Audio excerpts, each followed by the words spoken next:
In Extenso, un thème, une série, pour aller plus loin, prendre le temps et nourrir le débat.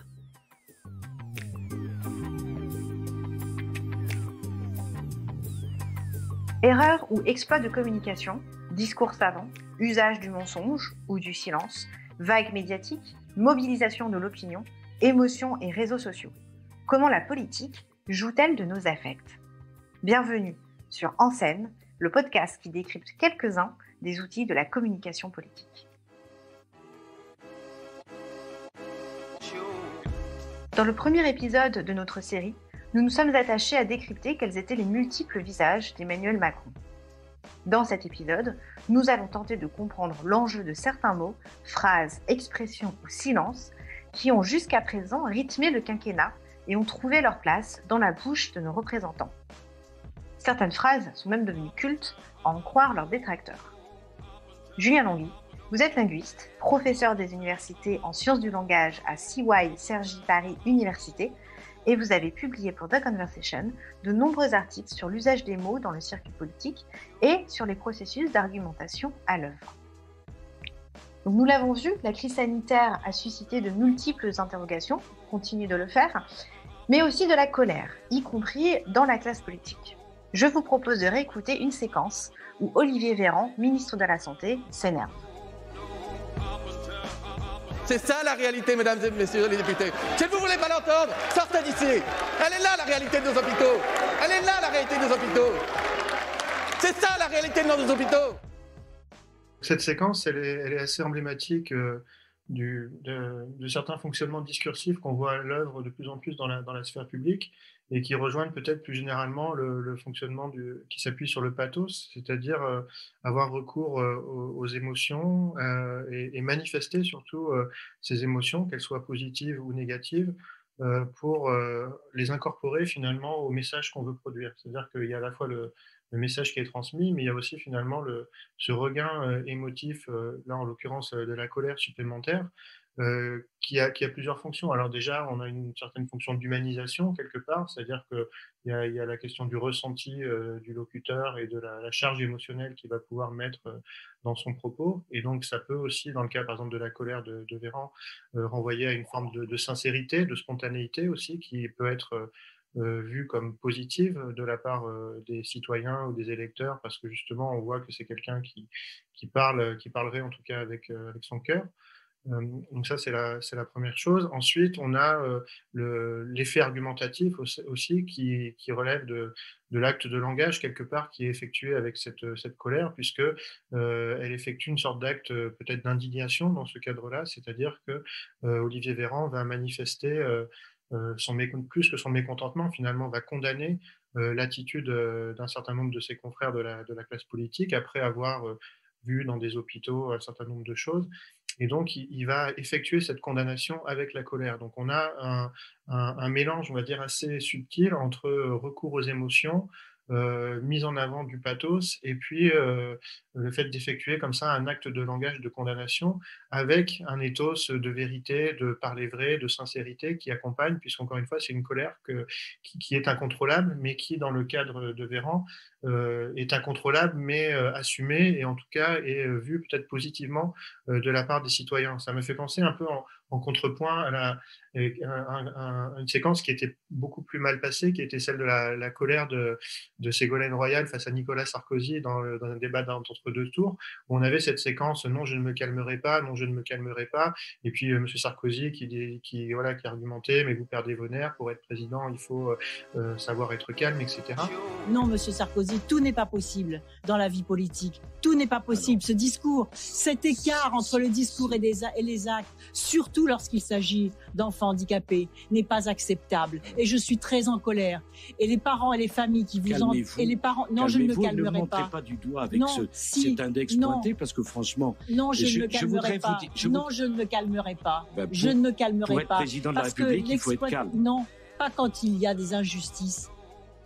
La frontière est très ténue entre finalement le fait de perdre son calme et le fait de s'énerver, de s'indigner, et que c'est quelque chose de très subtil, et que, en l'occurrence, dans le cas de Ségolène Royal, avec un contradicteur qui mettait le point justement sur un certain nombre de faits pour la titiller peut-être, puisqu'on était dans le jeu vraiment du débat entre deux tours, bah voilà, cette indignation ou cette colère avait été vue en tout cas de manière très négative, et Ségolène Royal avait eu beaucoup de mal ensuite à passer par-dessus.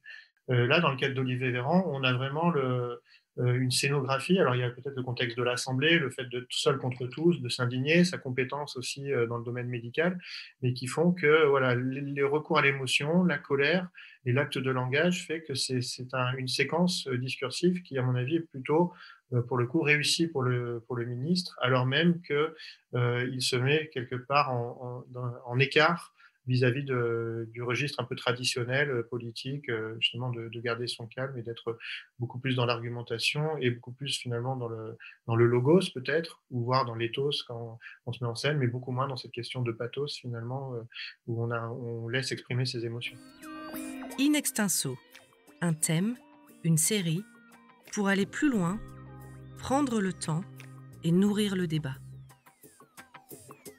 Donc, Julien Longuy, vous aviez à juste titre mentionné l'utilisation de l'émotion, de la colère donc d'Olivier Véran comme un processus de communication qui humanise. A contrario, j'ai envie de vous citer sur un commentaire que vous faisiez dans un article écrit pour The Conversation à propos du discours prononcé le 28 octobre 2020 par le chef de l'État. On remarque dans ce nouveau discours quelques caractéristiques argumentatives intéressantes. Usage de la comparaison et de la quantification, usage de tournures impersonnelles pour désigner personne, génération, usage de la négation pour contraster avec ce qui a été fait et ne fonctionne pas. Quelles sont donc les particularités ici de ces usages que vous qualifiez d'impersonnels ? Là, effectivement, dans ce discours-là, j'avais remarqué qu'il y avait une vraie mise à distance, on va dire, du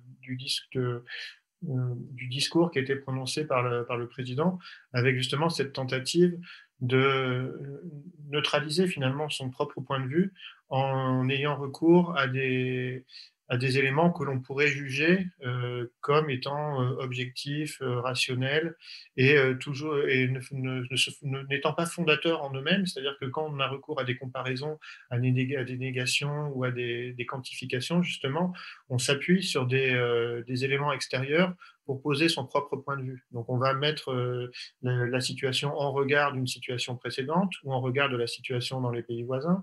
On va dire ce qui est par rapport à ce qui n'est pas, et on va donner des chiffres pour donner des mesures qui sont censées être objectives, en tout cas qui vont objectiver le propos du président. Donc par rapport à des discours précédents où on avait une prise en charge subjective, une mise en scène de l'énonciateur qui prenait en main son discours, ici on avait beaucoup plus finalement une mise à distance, et justement peut-être dans cette idée que de ne pas vouloir être taxé de tel ou tel choix politique, c'est-à-dire que voilà, en n'assumant pas discursivement le propos et en le faisant soutenir par des moyens rhétoriques différents, finalement, on délègue la responsabilité du discours à ce tiers qui sont les chiffres, les comparés, et par exemple. Vous avez également récemment écrit dans The Conversation France que le président de la République, je vous cite, « n'assumait pas linguistiquement les nouvelles consignes ». Que voulez-vous dire par là exactement ? Justement, le fait d'assumer linguistiquement, ça rejoint les travaux en linguistique qu'on peut avoir sur les questions d'énonciation ou de subjectivité, de prise en charge énonciative, qu'on va repérer avec alors des pronoms de première personne, par exemple des je, des moi, ou des nous, c'est-à-dire que certains nous qui incluent je plus les autres, voilà, ou des nous collectifs, mais ça peut être aussi des marques de subjectivité par rapport à l'usage de certains adjectifs ou certains mots qui montrent qu'il y a un point de vue qui prend en charge, qui prend en charge le discours. Voilà, si je dis que cette voiture est jaunâtre, par exemple, elle n'est pas jaune, elle est jaune, mais un jaune que je ne juge pas beau. Donc j'ai introduit mon propre point de vue dans mon énonciation. À l'inverse, justement, il y a des discours qui tentent de ne pas prendre en charge ce qui est énoncé, Ça peut être avec des tournures impersonnelles, il faut, il y a, etc. Donc, dans ce cas-là, on le fait soutenir par une instance tierce ou par une sorte d'opinion commune, une doxa, etc.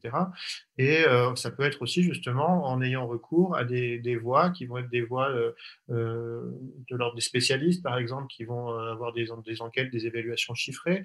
Ça va être des comparaisons, justement, c'est-à-dire qu'on va donner l'impression, en tout cas peut-être que c'est un calcul qui est fait aussi, c'est-à-dire que bien sûr qu'il y a un point de vue qui est mis en scène dans le discours, mais par contre, on va le présenter comme n'étant pas assumé par l'instance qui l'énonce. Et donc, du coup, ça va lui donner une forme d'évidence, ou en tout cas d'évidentialité, que c'est peu contestable, puisque c'est quelque chose qui s'impose à soi, qui s'impose à nous, parce que ça repose, encore une fois, sur des relations logiques, sur des argumentations chiffrées, factuelles.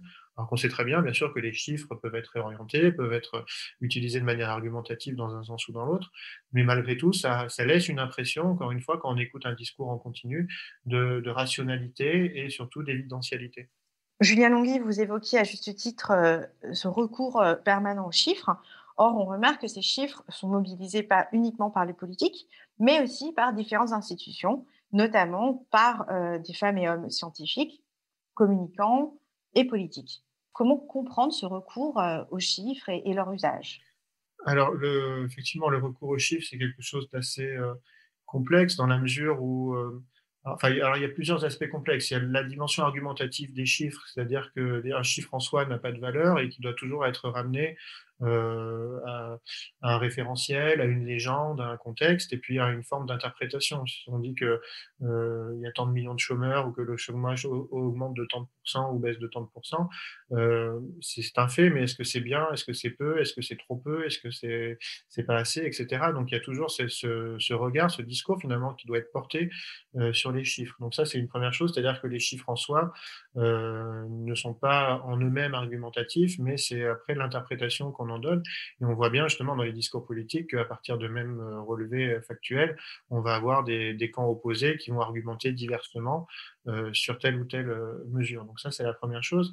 Après, il y a la question qui est une question très intéressante en analyse du discours, qui est celle de la légitimité et de l'autorité aussi. Qui porte ces chiffres, qui les commente et qui est habilité en quelque sorte à avoir l'expertise pour proposer un discours de confiance, ou en tout cas un discours crédible. Et donc l'avalanche de chiffres n'est pas là pour répondre plus directement à la question, elle n'est pas forcément là pour rassurer les citoyens, paradoxalement. C'est-à-dire qu'on pourrait dire qu'on a des chiffres, on a des données fiables et donc on est rassuré, mais en même temps on a des discours différents, voire antagonistes sur les mêmes chiffres, et c'est là où l'analyse du discours justement peut pointer du doigt cette problématique et pourrait même essayer, il faudrait avoir un genre de moratoire sur l'argumentation fallacieuse des chiffres dans des temps de crise sanitaire comme ça, parce que justement ça crée un peu de panique, ça crée de la suspicion et ça alimente les thèses complotistes par exemple. Alors faire de la politique est souvent l'occasion aussi de mobiliser de nouveaux outils. Je pense à 2 articles que vous aviez écrits. L'un remonte à 2017 au sujet de Twitter et de son usage par le FN, le Front national, et l'autre, un peu plus récent, traite de Jean-Luc Mélenchon, donc leader de la France insoumise, et de son usage de YouTube. Pouvez-vous nous en dire un mot? Bien sûr. Alors, justement, ce qui est intéressant dans cette question, c'est de considérer que les outils font partie, en quelque sorte, du message qui est transmis et qu'on n'a pas une dissociation complète entre le média et le message, si on peut dire. Bon, c'est souvent dit d'une manière un petit peu théorique, mais justement, quand on essaye de le regarder d'une manière un petit peu plus précise, en fait, on se rend compte qu'il y a une vraie relation et parfois une cohérence, enfin une efficacité même dans les partis ou chez les candidats ou candidates qui utilisent bien justement cette adéquation. Vous parliez de Jean-Luc Mélenchon, par exemple, qui avait un regard relativement participatif sur une communication un peu longue dans le cadre justement de l'explication de programmes économiques, de choses complexes. Il avait justement cette idée de faire beaucoup à la fois participer, mais aussi de discuter les militants avec les forums sur Discord, etc., où il y avait beaucoup de propositions qui émanaient. Et sur YouTube, paradoxalement, il a fait ce qui était un peu à contre-courant, c'est-à-dire plutôt que d'avoir des communications brèves, des petites capsules sur Twitter, Twitter des messages courts, etc. Il a justement fait des émissions beaucoup plus longues, justement, par exemple, pour une qui est emblématique, c'était l'explication du chiffrage de sa campagne, le chiffrage pas de la campagne, mais le chiffrage de son programme économique lors de la campagne présidentielle, par exemple. Quelques chiffres, quelques bases sur lesquelles l'ensemble des experts se sont basés pour réaliser cette émission, pour chiffrer le programme de l'avenir en commun. L'essentiel est de décrire un circuit général de la richesse à produire dans ce pays. Finalement, ça a été quelque chose de très réussi parce que justement, YouTube correspondait finalement à ces différents enjeux, c'est-à-dire avoir quelque chose de participatif, c'est-à-dire avec les commentaires, les partages, etc. Ça peut être live tweeté en même temps, avec des réactions en simultané, avec un format possiblement relativement long, mais avec éventuellement des coupes possibles et puis voilà, des petites segmentations. Et donc voilà, on était vraiment dans cette logique finalement que l'outil accompagne la stratégie globale qui était celle des Insoumis à l'époque, avec justement cette dimension collaborative, participative, et puis ensuite avec un réseautage assez fort. Sur le Front National, c'est une stratégie qui est un petit peu plus, qui est différente. On est plus sur des questions entre guillemets, un punchline, de mots emblématiques, d'expressions phares qui vont, voilà, totalitarisme islamiste, fondamentalisme islamiste, etc. Donc on a comme ça des co-occurrences très fréquentes qu'on va essayer de marteler. Hein. C'est assez traditionnel dans le Front National, même sur Jean-Marie Le Pen, on a des problèmes de l'immigration, etc. C'est-à-dire qu'on a comme ça des syntagmes dont on espère, en tout cas du point de vue communicatif, du point de vue de ces institutions, enfin de ces partis en tout cas, qu'ils se figent. Et Twitter est un bon moyen justement parce qu'on a, à la différence de YouTube tout à l'heure, la récurrence, la répétition, le retweet, etc. Donc un certain nombre de fonctionnalités qui sont propres à ce média et qui vont contribuer justement à cette stratégie du martèlement et de l'imposition finalement de la réalité par les mots. Et c'est-à-dire que c'est là aussi où le travail de l'analyse du discours et du linguiste est important, c'est que justement le discours n'est pas quelque chose de transparent qui retranscrit la réalité, mais il est beaucoup plus, et en l'occurrence dans le discours politique c'est encore plus vrai, il est là pour finalement représenter la sphère sociale et donner à voir une certaine lecture finalement d'événements. Donc voilà, il se passe des choses, on l'avait vu par exemple avec Chirac et l'insécurité en 2002. Aucune infraction, si légère soit-elle, ne doit plus être laissée sans réponse. Une réponse naturellement adaptée, proportionnée à la faute, juste, mais certaine, immédiate et dissuasive. C'est ce que j'appellerais l'impunité zéro.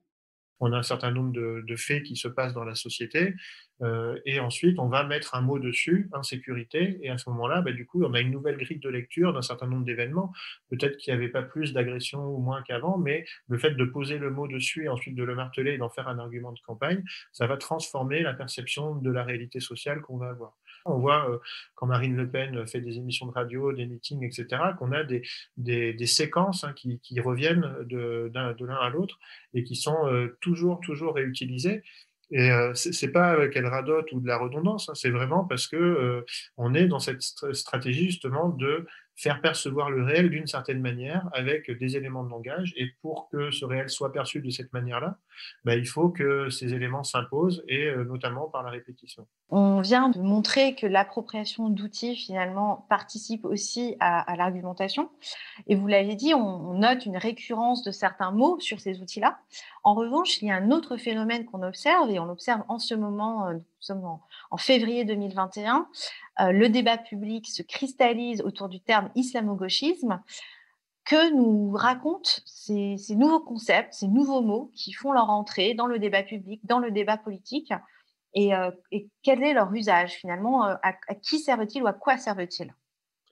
Alors, dans islamo-gauchisme est assez emblématique d'un fonctionnement qui se retrouve dans différentes sphères et qui est en particulier lié à la suffixation en isme. Donc, moi, j'ai beaucoup travaillé, je ne fais pas d'analogie directe entre islamo-gauchisme et ce que je vais dire par la suite, mais c'est juste pour la gymnastique qui m'amène à ça. J'ai beaucoup travaillé donc, sur le discours du Front National en particulier, et la suffixation en isme est très, très utilisée. On se souvient Jean-Marie Le Pen sur le mondialisme, Jean-Marie et Marine Le Pen sur l'européisme, l'ultra-libre-échangisme, l'ultralibéralisme, etc. Et donc là, maintenant, le fondamentalisme islamiste ou l'islamisme, etc. Donc, on a toujours cette dérivation en isme qui fonctionne beaucoup. Et qui fonctionne beaucoup parce que justement, elle vise à idéologiser quelque chose. C'est-à-dire que quand on parle de mondialisation, on parle d'un processus, de quelque chose qui est à l'œuvre. Par contre, si on parle de mondialisme, on parle de l'idéologie liée à la mondialisation. Et s'il y a une idéologie, ça veut dire que quelque part, il y a des gens qui sont à l'œuvre, qui œuvrent pour cette idéologie, et que du coup, il y a des rapports de force qui peuvent se mettre en place. Il y a nous, les autres, et donc du coup, on peut construire un programme autour de contre Bruxelles, contre l'OMC, contre tout un tas d'instances tierces. Oui, non, juste pour qu'on soit vraiment pile sur les horaires. Léotard et ses interlocuteurs ont oublié une des raisons principales, et moi-même, je ne l'ai pas énoncé. J'attendais que le débat aille plus loin. C'est l'euromondialisme, c'est l'Europe qui est la cause du chômage. Parce que plus il y a d'Europe, depuis 12 ans que je suis au Parlement européen, plus on promet d'Europe et plus on réalise d'Europe, plus il y a de chômage, plus il y a d'immigration, plus il y a d'insécurité et plus il y a de corruption et du reste. La dérivation en isme, elle permet de créer comme ça des nouveaux mots, des nouveaux concepts. Parfois, c'est des épouvantails, justement, mais vis-à-vis desquels on peut combattre. Là, on a vu islamo-gauchisme, effectivement, apparaître alors récemment, récemment parce que la ministre de l'Enseignement supérieur a réagi dessus, mais on l'avait déjà eu il y a quelques semaines ou mois avec le ministre de l'Éducation nationale, c'est pareil, qui avait thématisé cette question-là. Et alors, je ne vais pas donner d'avis sur la question, mais ce que je trouve intéressant dans les débats, c'est justement que c'est beaucoup les universitaires, en particulier sur les réseaux sociaux, qui cherchent à savoir si islamo-gauchisme est légitime ou pas. Et on voit, par exemple, un certain nombre de collègues revenir à des textes originaires, par exemple de Taguieff, dans lesquels il aurait parlé de l'islamo-gauchisme, et donc c'est une notion scientifique, etc. Certains autres, justement, contestent la légitimité de ce concept, parce que là, il est forgé de manière très spontanée dans une réalité sociale, donc c'est ce dont on parlait. Voilà, je ne suis pas sûr que l'islamo-gauchisme dont on parle de Frédéric Vidal est le même que celui qui avait été théorisé il y a plusieurs années par Taguieff, par exemple, mais le fait que ce mot existe et ait été employé lui donne une certaine légitimité, en tout cas pour les gens qui voudraient le voir perdurer et le voir imposer. Et en tout cas, derrière ça, quel que soit le point de vue qui est défendu ou abordé, ça rejoint ce dont on parlait, qui est la construction de cette représentation sociale, finalement. C'est-à-dire qu'à l'université, on sait qu'il y a des études sur le genre, il y a des études sur le colonialisme, etc. Ce sont des travaux qui sont publiés dans des revues scientifiques, qui font l'objet de projets, etc. Dès lors qu'on idéologise avec ce islamo-gauchisme ces travaux, finalement, on va recréer une autre conception du réel, c'est-à-dire que ces travaux qui sont menés par des personnes qui parfois n'ont rien à voir les unes avec les autres et qui ne se connaissent peut-être pas et qui font l'objet de trajectoires scientifiques individuelles très, très différentes, vont se retrouver mis dans le même ensemble, dans le même paradigme par les observateurs, parce que dès lors qu'on va avoir les mots-clés comme genre, colonialisme, on va se dire, tiens, ça effectivement, ça appartient à ce mouvement, à cette tendance, à cette idéologie de l'islamo-gauchisme. Mais en tout cas, ce que je peux en dire, c'est que cette lutte, finalement, sur le fait d'imposer ou non la légitimité du concept, faut-il l'utiliser ou pas, est-il utilisé à bon escient ou pas, qu'est-ce que ça veut dire? En tout cas, ça montre plus largement vraiment cette grande importance des noms, des étiquettes. En linguistique, on a aussi un concept qui s'appelle celui de la nomination, le fait de nommer, et qui est une tradition assez ancienne, notamment dans les travaux de ce qu'on appelle la praxématique, c'est justement les rapports entre le langage et l'action, quelque part.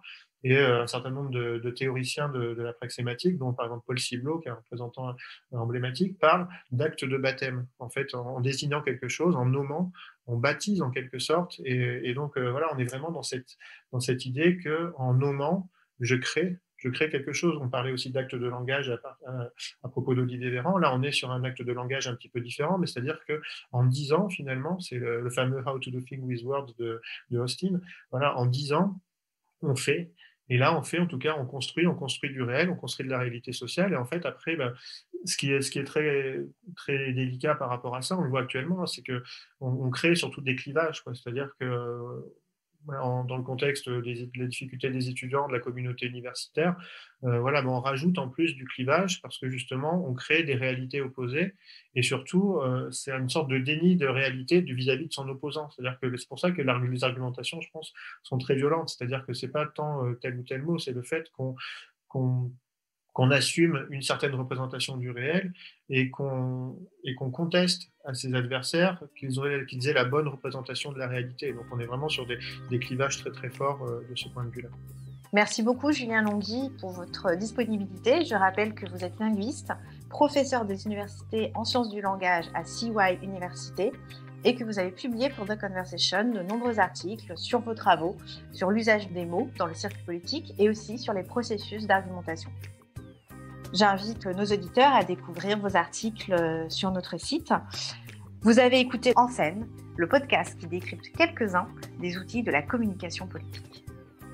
Si cet épisode vous a plu, abonnez-vous à notre newsletter quotidienne, elle est gratuite.